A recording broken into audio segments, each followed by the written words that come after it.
Right from childhood, we're taught to be afraid of the big, bad wolf.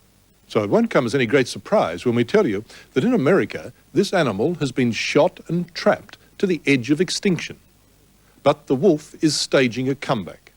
There are now plans to ship them back to the famous Yellowstone National Park, and that's made the return of the wolf a hot animal survival issue, with ranchers on one side, conservationists on the other, and the poor old wolf in the middle waiting for a decision on his future.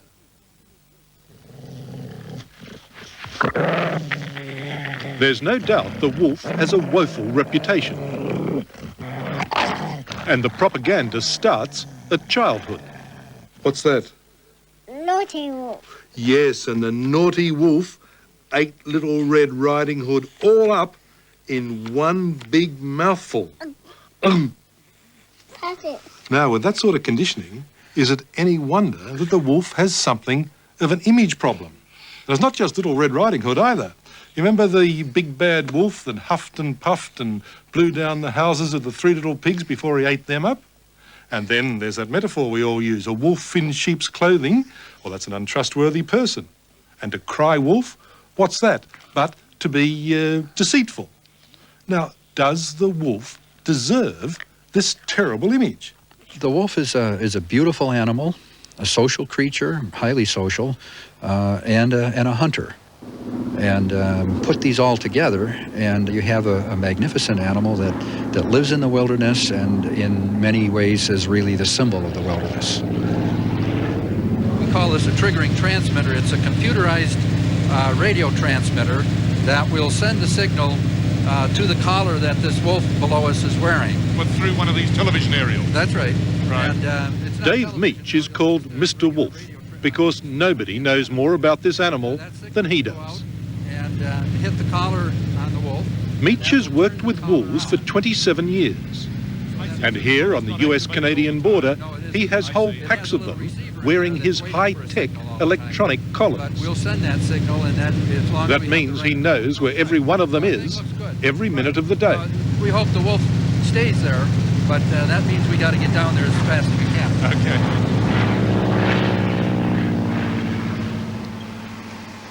This antenna will give us a general idea of the direction. It's slightly stronger there. Right. The wolf we're after today is one Dave Meach has been tracking for years. So he's about a quarter of a mile in that direction? Yes, Nothing to be worried about, is it? About what? About a wolf being a quarter of a mile up there and you and me No, here. we're going to be even closer. No, there's nothing to worry about. They don't hurt Dave can afford to be confident. Inside the wolf's collar are remote-controlled darts that he can fire from here. They'll put the wolf to sleep before we get to it. Now you hear the fast? Right. That's the needle injected, yes.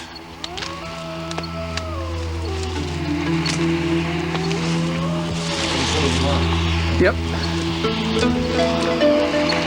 And a mile or two later, there she was, just as David promised. Yeah, she looks fine. Yeah. Yeah, have you got to give her more drugs now or not? No, she's out pretty well for now. We'll see if she starts coming up, but she's good for now. Here we go. The first thing we'll do is take his collar off because... Dave Meach studies his wolves in order to save them. Oh, heavens above, and that's got all the information. Careful of the needles. Yeah. And here in Minnesota, they need all the help they can get, even though Washington has declared them an endangered species. Yes. But they're not really that much different from a dog's teeth. Yeah, they're having a tough life, though. It's not easy. Well, it's not easy for them, no. They have to find their prey, catch it, and kill it.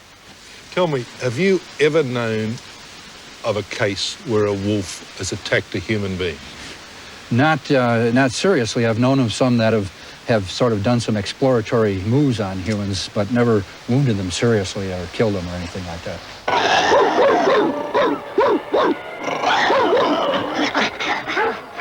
If that's the case, then someone forgot to tell Hollywood. This is yet another remake of the 1930s classic Call of the Wild. And this time it's Charlton Heston's turn to pick up his gun and fend off the pack of supposed man-killers.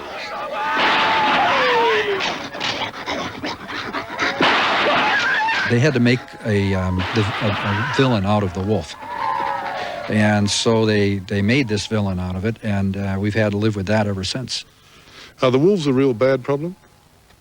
Well, we lose 10, 15 calves a year.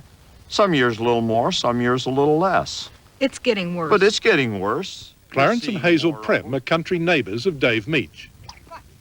Their families have been ranching here in Minnesota for generations. And to them, the only good wolf is a dead wolf, endangered species or not. Why are they getting worse? Because nobody will shoot them. Nobody will kill them. Everybody's scared to. And in fact, you aren't even allowed to. It's a $20,000 fine if you get caught shooting them. Any wolf spotted was killed, even though miles from a herd. In the old days, out here in the west, the wolf was shot, trapped and poisoned very nearly to the point of extinction. The government paid the hunters a bounty, so much a scalp. Poison was the biggest threat to the wolf. I mean, actually, it was poison that wiped the wolf out of the west. So how long have you been doing this, Bill? Well, I've been working with wolves in Minnesota for 16 years and have been with the depredation control program that long. In 16 years, how many wolves have you trapped? Around 500. Today in Minnesota, the government still employs professional trappers. And what's happened to this trap over here? Bill Paul is with the Animal Damage Control Unit of the U.S. Department of Agriculture. Okay, what are you going to do? His job is to track down rogue wolves when they attack cattle, and then to trap them. Just before you bury it, could I just set it off and see how it works? Sure.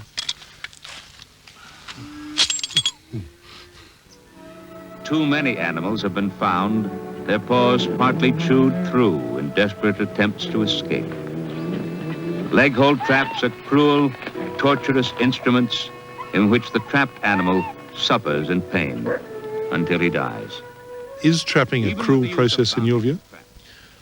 No, from our standpoint, the trap we use is the appropriate size for catching wolves, and the traps are checked daily on the program and that, so that the wolf isn't left in there for a long time and that, and it's trapping as humanely as can be done, you know.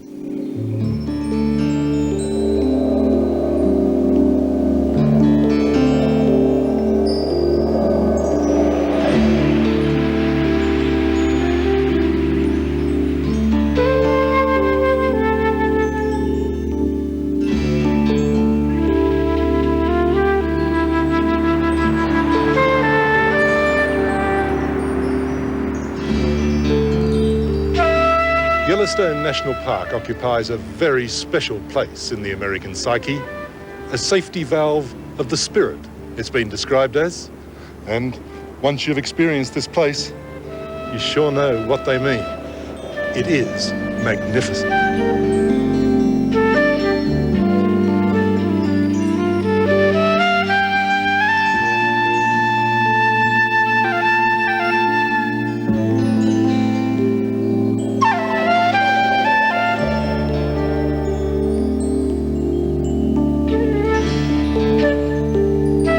At the time white man arrived in America, every animal that existed then is here in this park now. That is, every animal except the wolf.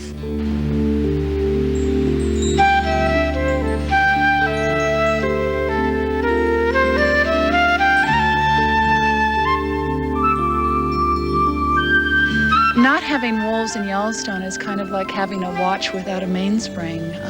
Renee Askins wants the wolf back in Yellowstone. She and her wolf fund have been fighting Washington for the last 10 years. But if you put wolves back in there, you're going to create problems. I mean, the ranchers on the border are going to start losing their cattle. Well, Don't look exasperated when I say something like that, because that's exactly what's going to happen, isn't it? I don't believe that the presence of wolves will cause problems. I do believe that the absence of wolves is a major problem. Renee Askins says there's so much wild game in Yellowstone that the wolf, the natural predator, is needed to maintain the balance of nature. Yellowstone would be, she says, wolf heaven. Too many people wanting to put everything back to where the buffalo roamed. They think they want to make a big ecosystem again and make it like it was 200 years ago, but you can't do that. It's changed.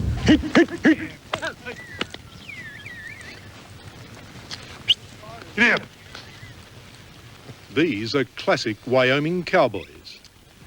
Their ranch is not far from Yellowstone, and they're dead against Renee Askin's plans. We've been on this ranch since 1899. You seen a lot of wolves and coyotes and... Well, I haven't, but my family sure has. They can't stand the thought of wolves back in their territory, even though it's more than 60 years since they've been sighted round here. Well, why do they want to put them in if they're just going to have the problem again? I fail to understand that. It was a problem when it was here before, and it's working extremely well without them. And personally, I'm not anxious to see a wolf here in Wyoming. We would definitely lose cattle on the forest with wolves around. Wolves don't just kill to eat, they kill for entertainment. Wolves should be put back in Yellowstone. They belong there. There's enough prey for them, far enough prey for them. And there really is no real reason why they can't live in the park.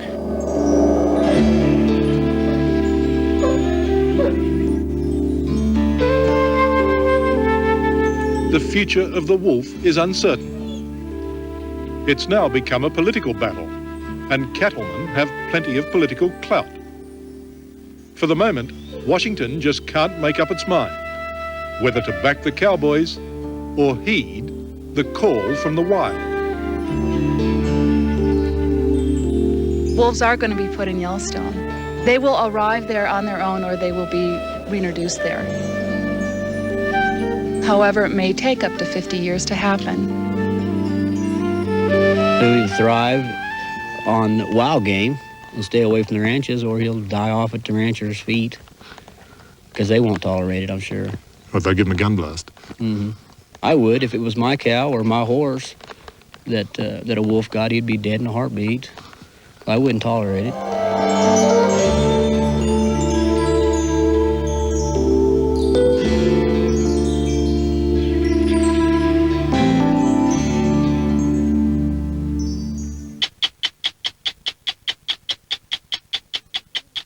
Monday night, in a bygone era of splendor. I intend to shake up this house until it gives me all its mysteries. Grand romance comes alive. Oh, so this is the girl. For the first time, Barbara Cartland's Duel of Hearts. She's in love with him. I know it. Risking all for the prize of love. Leave this place while I have the strength to let you. Michael York, Alison Doody, and Benedict Taylor. It's the most wonderfully romantic tale I've ever heard. Minties presents Duel of Hearts, 8:30 Monday on 9.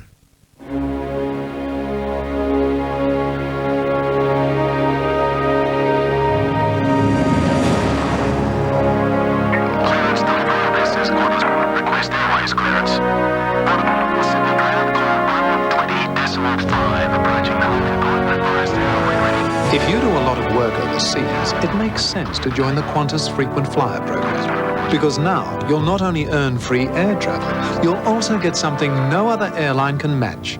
Qantas has more flights from Australia to more places than any other airline. So your free trips could be very frequent indeed. To enroll in the Qantas Frequent Flyer program, call 008-803-347. You're up early. I make sure Zach starts his day with a drink. So it's great now there's new Whiskers Milk Plus. The drink with the plus. Because cats have special needs.